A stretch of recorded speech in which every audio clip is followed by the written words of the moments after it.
کہاں ہے عربی میں؟ الحمد کے معنی تو تعریف کے ہوتے ہیں، یہ تمام کا لفظ کہاں ہے؟ ساری کی ساری تعریفیں اللہ کے لیے کہاں ہیں؟ ابھی نہیں معلوم۔ اب اس سے پوچھو کہ الحمد کے بعد للہ آیا ہے، الحمدللہ، یہ للہ کیوں ہوا ہے؟ اس سے پوچھو کہ اللہ نے کبھی قرآن میں اللہ کہا، کبھی اللہ کہا، کبھی اللہ ہی کہا، ایسا کیوں ہے؟ کبھی کہا ان اللہ علی کل شیء قدیر، ان اللہ، یہاں ان اللہ کے اللہ کہا ہے۔ کبھی آپ آیت الکرسی پڑھیں گے تو اللہ ہے، اللہ لا الہ الا هو الحی القیوم۔ اس سے پوچھو کہ کبھی اللہ آ رہا، کبھی اللہ، اور کبھی اللہ ہی، للہ ما فی السماوات وما فی الارض، کبھی للہ، ایسا کیوں؟ نہیں معلوم۔ اس سے پوچھو کہ جب اللہ آ ہی چکا تھا تو پھر رب لانے کی ضرورت کیا تھی؟ الحمدللہ رب العالمین، پھر رب کیوں لایا گیا؟ اور جب رب لایا گیا تو رب کے ساتھ رب المسلمین کیوں نہیں کہا گیا؟ رب المومنین کیوں نہیں کہا گیا؟ یہاں رب العالمین کا لفظ کیوں آیا ہے؟ ایک آیت بھی اگر ہم نے سمجھ کر پڑھی ہو تب تو ہم جانیں کہ قرآن میں لکھا کیا ہے۔ ہم قرآن کے پیچھے پیچھے چلیں گے کیسے؟ کیسے چلیں گے؟ ابھی پڑھ چکا ہے، نیت باندھے باندھے، اعوذ باللہ من الشیطان الرجیم بسم اللہ الرحمن الرحیم، یہاں اس نے پڑھا ہے نماز میں اللہم باعد بینی و بین خطایا کے بعد، یا سبحانک اللہم و بحمدک و تبارک اسمو کے بعد اس نے پڑھا ہے اعوذ باللہ من الشیطان الرجیم بسم اللہ الرحمن الرحیم۔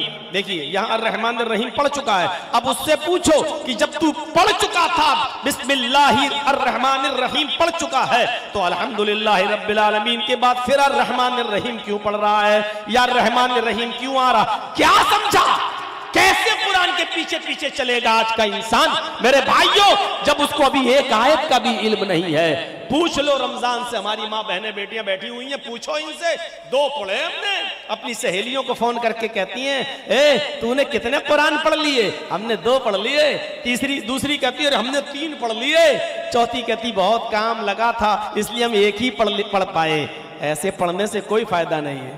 کیا فائدہ ہے ایسے؟ جب تمہیں یہی نہیں معلوم کہ قرآن ہمیں کہاں جانے کا حکم دے رہا ہے اور کہاں جانے سے روک رہا ہے، تو ایسے قرآن کو پڑھنے سے ایک چٹیل میدان ہے، چکنا پہاڑ ہے، اس کے اوپر بارش آتی ہے، پانی گرتا ہے، اوپر گرا نیچے بہ گیا، اس پہاڑ کو کوئی فائدہ نہیں ملتا۔ کیوں؟ وہ چکنا ہے، بارش اس کے اوپر آئی اور بہ گئی۔ اور ایک زمین ہے آپ کی کچی زمین، اس پر بارش ہوئی، زمین نے پانی کو چوس لیا، جذب کر لیا، پھر اس پانی سے ہریالی پیدا ہوتی ہے، اس زمین سے ہری بھری سبزی پیدا ہوتی ہے، اور کچھ مہینوں کے بعد سبزی دوسروں کے گھروں میں کٹ کے پہنچ جاتی ہے، سب اس سے فائدہ، یعنی زمین بھی پانی سے فائدہ اٹھا رہی ہے، اور پھر پھل بھی اور سبزی بھی پیدا کر رہی ہے، پھر وہ سبزی دوسروں کو بھی کھانے کو مل رہی ہے۔ ایسا بنو کہ قرآن خود جذب کرو، قرآن پر خود عمل کرو، اور تمہارے علم سے قرآن کی آیتوں سے پھر دوسرے لوگ بھی فائدہ حاصل کریں، دوسرے لوگوں کو بھی فائدہ پہنچے۔ یہ ہے قرآن کو کی تلاوت کا مطلب۔ اُتْلُ مَا أُوحِيَ إِلَيْكَ مِنَ الْكِتَابِ، اس کتاب کے پیچھے پیچھے چلو جو آپ کی طرف اتاری گئی، جو آپ کی طرف نازل کی گئی۔ حضرت عائشہ صدیقہ سے کسی نے پوچھا کہ امی عائشہ، اللہ کے نبی کے اخلاق کیسے تھے؟ اللہ کے رسول کے اخلاق کیسے تھے؟ اخلاق، کریکٹر، سوبھاؤ، اللہ کے نبی کے اخلاق کیسے تھے؟ تو انہوں نے جواب یہ دیا، کیا تم قرآن نہیں پڑھتے؟ غور کیجئے، یہاں لفظ پڑھنا اچھا بھی لگ رہا ہے، ابھی بتاؤں گا میں۔ آئے امی عائشہ، اللہ کے نبی کا اخلاق کیا تھا، کیسا تھا؟ تو حضرت عائشہ کہتی ہے کیا تم قرآن نہیں پڑھتے؟ کہا کیوں نہیں پڑھتا ہوں؟ فرمایا قرآن کی جیتی جاگتی تصویر تھے، یعنی قرآن میں جو لکھا ہے اگر دیکھنا ہے کہ قرآن میں کیا لکھا ہے تو وہ محمد رسول اللہ کی زندگی کو دیکھ لے۔ آپ کا اٹھنا، بیٹھنا، لیٹنا، سونا، جاگنا، کھانا، پینا، شادیاں، چلنا، یہ تمام نماز، روزہ، حج، زکوٰۃ، پڑوسیوں کے ساتھ حسن سلوک، بیواؤں کے ساتھ حسن سلوک، کافروں کے ساتھ حسن سلوک، قیدیوں کے ساتھ حسن حسن سلوک بچوں کے ساتھ، بوڑھوں کے ساتھ، یتیموں کے ساتھ، یہ تمام چیزیں آپ کے جو دیکھنے میں آتی ہیں یہ اللہ کے رسول صلی اللہ علیہ وسلم قرآن سے سیکھتے ہیں، یعنی قرآن کی ہو بہو تصویر ہے، عملی تصویر ہے قرآن کی، یعنی قرآن میں جو لکھا ہے وہ دیکھنا ہو تو محمد رسول اللہ کی زندگی پر نظر ڈال لو، یعنی قرآن کے مطابق چلنا۔ آپ قرآن کے مطابق چلا کرتے تھے، آپ قرآن کے مطابق اپنی زندگی گزارا کرتے تھے، یہ تھا نبی اکرم کا اخلاق۔ ہمارا اخلاق کیا ہے؟ ابھی جلسہ ختم ہوگا، ابھی سائیکل اٹھانے میں ہم لڑنے لگیں گے، ابھی جلسہ ختم ہونے کے بعد ہم اس حد تک گر جائیں گے کہ ابھی ہم لڑنا شروع کر دیں گے نکلتے وقت۔ پہلے ہم نکالیں گے، ارے تو ایسے کر، تو ایسے کر، سائیکلیں نکالنے میں ہم لڑنے لگتے ہیں۔ حضرت عائشہ صدیقہ کہتی ہیں جو کچھ قرآن میں لکھا ہے وہی نبی اکرم کے اخلاق تھے۔ اُتْلُ مَا أُوحِیَ إِلَيْکَ مِنَ الْکِتَابِ، اس کتاب کی تلاوت کیجئے جو نازل کی گئی، جو اتاری گئی آپ کے اوپر۔ کبھی آپ سعودیہ جائیں حج کرنے یا عمرہ کرنے، ویسے اب تو ویزا عام ہو گیا ہے، پہلے صرف مکہ مدینہ اور جدہ تک ہی جا سکتے تھے آپ، لیکن اب تو عمرے کے ویزے سے آپ پورا سعودی عرب بھی گھوم سکتے ہیں، اب تو ویزا عام کر دیا ہے۔ تو آپ جائیے گا طائف کی سرزمین پر، یا آپ چلے جائیے گا حائل یا بریدہ یا دمام کی طرف۔ میں گیا ہوں، وہاں کچھ ہمارے ساتھی لوگ ہم کو اونٹنی کا دودھ پلانے کے لیے لے لے کہ چلیے آپ چلیں، ہم نے تو کبھی پیا نہیں تھا، تھوڑا سا اندر سے بھی ایسا لگ رہا تھا کہ پی کے کیا پتہ کیسا ہوگا، لیکن لے گئے۔ وہاں ایک چھوٹا سا بچہ تھا اونٹنی کا، تو وہ دیہاتی جو دودھ دوہتے تھے اونٹنی کا اور فوراً پلاتے تھے، اونٹنی کا دودھ فوراً جیسے اس کے تھن سے نکالا جائے ویسے ہی آپ کو پینا پڑے گا۔ اگر آپ نے تھوڑی دیر کے لیے رکھ دیا تو اس میں اتنے کیڑے پیدا ہو جاتے ہیں کہ آپ اس کو دیکھ کر پھر دودھ پی نہیں سکیں گے۔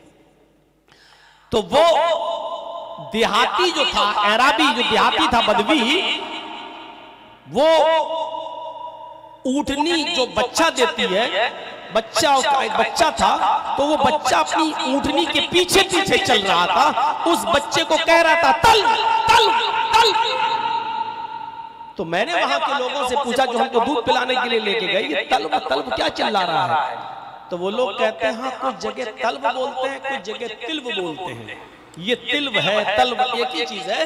تو ہم نے کہا اس کا کیا مطلب ہے؟ تو کہا یہ اونٹنی کے بچے کو تلب بولتے ہیں، یہ بچہ اپنی ماں کے پیچھے پیچھے چلتا ہے، یعنی ماں جہاں چارہ چگنے جا رہی ہے، کھانے جا رہی ہے، یہ بچہ بھی ماں کے ساتھ جا رہا ہے۔ یہ ماں تھوڑی 10 قدم آگے بڑھی، یہ بچہ اپنی ماں کے ساتھ چلا گیا۔ جو بچہ اپنے ماں کے پیچھے پیچھے چلتا ہے اس بچے کو تلب کہتے۔ میرے دماغ میں ایک دم آ گیا جب اس بچے کو تلب کہا جاتا ہے کیونکہ یہ بچہ اپنے ماں کے پیچھے پیچھے چلتا ہے تو جنگل کے خطرناک جانوروں سے وہ محفوظ رہتا ہے، جنگل کے خطرناک جانوروں سے وہ بچا ہوا رہتا ہے، اس لیے عرب کے لوگ اس بچے کو تلب کہتے ہیں۔ اور اسی سے مشتق، اسی سے بنا ہے تلاوت۔ جس طرح اونٹنی کا بچہ اپنی ماں کے پیچھے پیچھے چل کر خطرناک جانوروں کے خطرے سے محفوظ ہو جاتا ہے، اسی طریقے سے قرآن کی تلاوت کرنے والا، قرآن کے پیچھے چلنے والا دنیا کی تمام سرکش اور ناکارہ اور ظالم قوموں سے اپنے آپ کو بچا لیتا ہے، اپنے آپ کی حفاظت کر لیتا ہے۔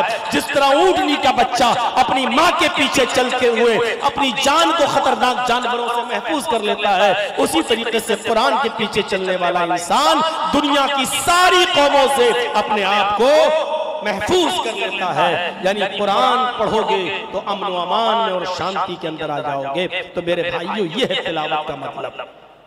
تلاوت کرو گے تو یہاں رمضان میں کھڑے ہو جاؤ عشاء کے بعد اور ایک ہی دن میں پورا قرآن ختم کرنا۔ امام صاحب کھڑے ہو گئے اللہ اکبر اور چلائی راجدھانی ایکسپریس غیر المغضوب علیہم ولا الضالین تک تو صحیح چلی، اس کے بعد میں الف لام میم، الف لام میم بھی سمجھ میں آ جاتا، اس کے بعد کا اسپیڈ نہیں سمجھ میں آتی۔ ذالک الکتاب لا ریب فیہ ھدی للمتقین الذین یؤمنون بالغیب ویقیمون الصلاۃ ومما رزقناہم ينفقون تنفقون یعلمون تعلمون کے علاوہ پھر آپ کو کچھ سمجھ میں نہیں آیا۔ یہ کون سی تلاوت ہے اور یہ کون سی قرآن کی عزت ہے؟ ذرا سوچو، کون سی عزت ہے؟ اگر چاہتے ہو کہ ہم امن و امان میں رہیں، اگر چاہتے ہو کہ ہم سکون میں رہیں، اگر چاہتے ہو کہ ہماری زندگی میں انقلاب آ جائے، تو یاد رکھیے قرآن کی ہمیں تلاوت کرنا، قرآن کو ہمیں سمجھ کر پڑھنا پڑے گا۔ جہاں جانے کا حکم دے رہا ہے وہاں جانا ہے، جہاں جانے سے روک رہا ہے وہاں سے ہمیں رکنا پڑے گا۔ میرے بھائیو، یہی قرآن کی تلاوت کا معنی ہے، یہی قرآن کی تلاوت کا مقصد ہے۔ مت پڑھیے آپ ایک پارہ روزانہ، آپ ایک آیت پڑھیے اور اسی آیت کو اچھی طریقے سے اپنے علماء سے سمجھ لیجئے، جانکاروں سے سمجھ لیجئے کہ اس قرآن کا معنی کیا ہے، اس آیت کا مطلب کیا ہے۔ آپ کے پاس انگلش میں کہیں سے ٹیلی گرام آ جائے، پہلے زمانے میں چلتے تھے ٹیلی گرام تار وغیرہ، انگلش میں جب آ جاتا تھا تو گاؤں میں پڑھے لکھے لوگ نہیں ہوتے تھے بیچارے، تو وہ ٹیلی گرام لے کے رات ہی میں اڑ کے بھاگتے تھے تار، اور کسی انگریزی جاننے والے سے پڑھواتے تھے، بھائی یہ میرے پاس آ گیا ہے، پتہ نہیں ڈاکیا لے کے آیا ہے، دیکھو تو اس میں کیا لکھا ہے، ہم پڑھنا نہیں جانتے، یہ پوسٹ مین لے کر آیا ہے، ذرا دیکھو۔ جب وہ انگلش میں اس کو پڑھتا تھا اور اس گاؤں کے رہنے والے آدمی کو سمجھاتا تھا کہ اس میں یہ لکھا ہے، جب تک وہ انگلش کے اس لیٹر کو یا اس ٹیلی گرام کو یا اس تار کو سمجھ نہیں لیتا تھا کسی جاننے والے سے، اس کو سکون نہیں ملتا تھا، اس کو سکون نہیں ملتا تھا۔ میرے بھائیو، قرآن کریم کے اندر یہ 6666 جو آیتیں ہیں، یہ ٹیلی گرام ہے۔ تمہیں نیند نہیں آنی چاہیے اس وقت تک جب تک کہ تم ایک تار ایک ٹیلی گرام کو روزانہ اپنے عالم سے سمجھ نہ لو۔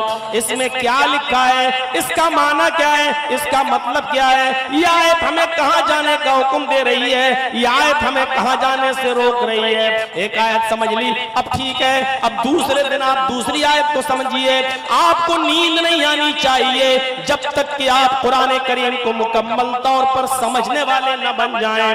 ایسے سمجھیں، اتنا سمجھدار بن جائیے کہ جب آپ کسی امام کے پیچھے نماز پڑھیں اور وہ نماز پڑھائے اور قرآن کی تلاوت کرے تو آپ سمجھ جائیں کہ یہ کیا پڑھ رہا ہے، یہ آیات جنت ہیں یا آیات جہنم، یہ ہمیں کیا بتلا رہی ہیں۔ جب ہم یہ سمجھنے لگیں گے تو ہماری نمازوں گی۔ سعودیہ میں دیکھ لو، امام حرم جب نماز پڑھاتے ہیں اور آیتیں پڑھتے پڑھتے کبھی رونے بھی لگتے ہیں، اس لیے کہ وہ جانتے ہیں کہ ان آیات کے اندر جہنم کے عذاب کا تذکرہ ہو رہا ہے۔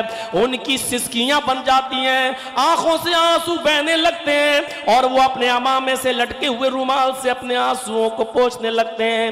نماز کی حلاوت اور نماز کی مٹھاس اور قرآن کی حلاوت و مٹھاس کا مزہ ان سے پوچھئے جو قرآن کو سمجھتے ہیں، روتے ہیں اور گڑگڑاتے ہیں، اس لیے کہ وہ جانتے ہیں کہ یہ قرآن کریم کے اندر جہنم کی عذاب کا ذکر ہو رہا ہے۔ یہاں ان کو رونا پڑتا ہے، آنکھوں میں ان کے آنسو آ جاتے ہیں۔ ہمارے پتہ ہی نہیں چلتا، جہنم کی آیات امام صاحب نے پڑھ دی، نہ امام رو رہا ہے نہ مقتدی رو رہے ہیں، اور ہم سمجھ رہے ہیں کہ ہم بہت بڑا تیر مار کے آ گئے ہیں، بہت بڑا کارنامہ انجام دے کر آ گئے ہیں۔ میرے بھائیوں، قرآن کو سمجھیے اور قرآن کو پڑھیے۔ قرآن جس کی حفاظت کی ذمہ داری اللہ تبارک و تعالیٰ نے لی ہے، یہ جو بچے پڑھ رہے ہیں آپ کے شیر شاہی میں، لڑکیوں کا الگ لڑکیوں کا الگ، جانتے ہو اللہ کے نبی صلی اللہ علیہ وسلم نے کیا فرمایا؟ خیرکم من تعلم القرآن وعلمہ۔ خیرکم کا مطلب اسی کو سمجھ لو، سب کچھ بھول جاؤ گے۔ خیرکم، آئے پوری دنیا کے مسلمانوں سنو، اس میں سب شامل ہیں۔ آئے MBBS کرنے والوں سنو، آئے بایو پڑھنے والوں سنو، آئے انجینئروں سنو، کیمسٹ اور فزکس پڑھنے والوں سنو، بڑے سے بڑے عہدے پر رہنے والوں سنو، یہ تعلیم جو تم نے پڑھی ہے، کیمسٹری، فزکس، بایو، میتھ، یہ غلط نہیں ہے، یہ ناجائز نہیں ہے، یہ حرام نہیں ہے، لیکن خیرکم من تعلم القرآن وعلمہ، تم میں سب سے بہتر لوگ وہ ہیں جو قرآن کو خود سیکھتے ہیں اور دوسروں کو سکھاتے ہیں۔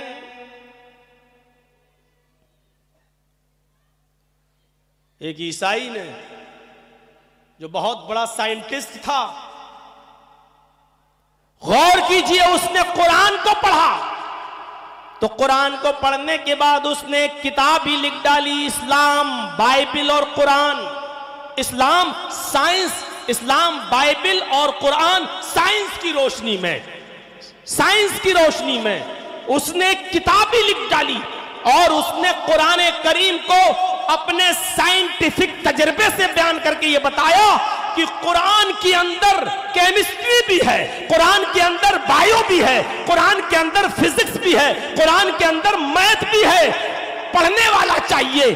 چونکہ وہ ایک سائنٹسٹ تھا، اس نے قرآن کریم کے آیتوں سے سائنس کھوج کے نکالی اور اس نے پوری ایک کتاب لکھ ڈالی اتنی موٹی، اور اس کا نام رکھا اسلام، قرآن، بائبل، سائنس کی روشنی میں۔ ذرا آپ غور کریں میرے بھائیوں، اس نے قرآن کو سائنس کی روشنی سے ثابت کر کے رکھ دیا۔